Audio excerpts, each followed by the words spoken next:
Hi and welcome to Restore 2022. So today we're in Galatians 1. So Galatians is one of Paul's earliest letters. We see that he visited Galatia in Acts 16:6 and 18:23. He was probably the first one there and therefore founded these churches. Galatia is the name of the Roman province in the middle of Asia Minor, which is now Turkey.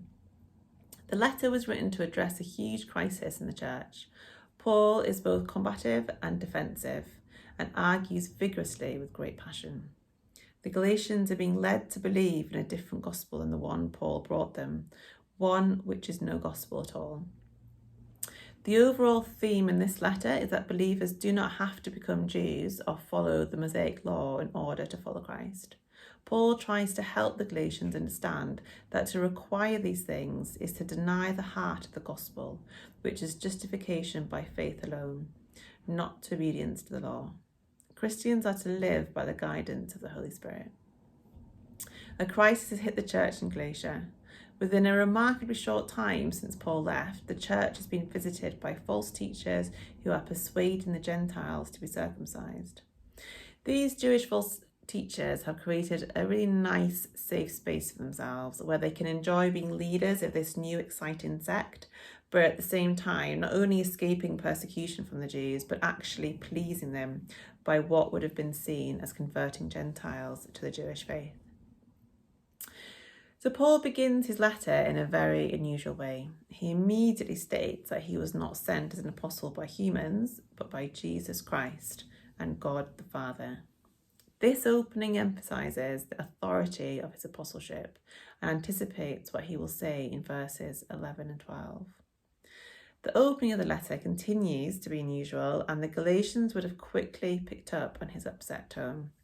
As one commentary says, looking at verse 6, Paul's first words after the initial greetings, "I am astonished," must have sent a shudder through the Galatian congregations when they heard it read, for they would have been expecting a thanksgiving.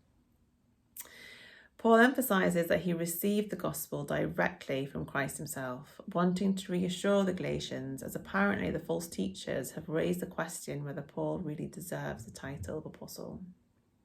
These aren't issues that they can legitimately disagree over, but the Galatians are questioning the very gospel itself. Paul is very frank here. Even if an angel himself came down to preach a different gospel, they are to be accursed. Paul explains his story in response to criticism that he's preaching a gospel received from man, not God, and that he's trying to please men. Paul defends himself not out of wounded pride or resentment, but out of genuine concern for the Galatians, to reassure them that the original gospel message they received was the authentic one, delivered by a trustworthy messenger. He poses two absolutely opposing goals: to please man or to please God. He's making the point here that it's impossible to do both.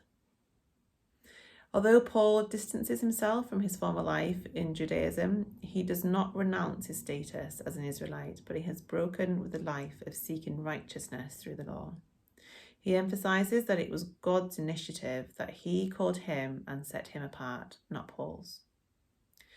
Paul has been emphasizing that his knowledge of the gospel and his commission has come direct from God. Now he shows that he is independent of Jerusalem and the apostles. He only met Peter and James, the Lord's brother, at least 3 years after being commissioned by Jesus. Even though Paul's authority comes from Christ and not Jerusalem, he does not want the Galatians to think they are in disagreement with each other. So he will continue this argument in chapter 2, but will make sure the Galatians understand that Paul's gospel is the same as theirs.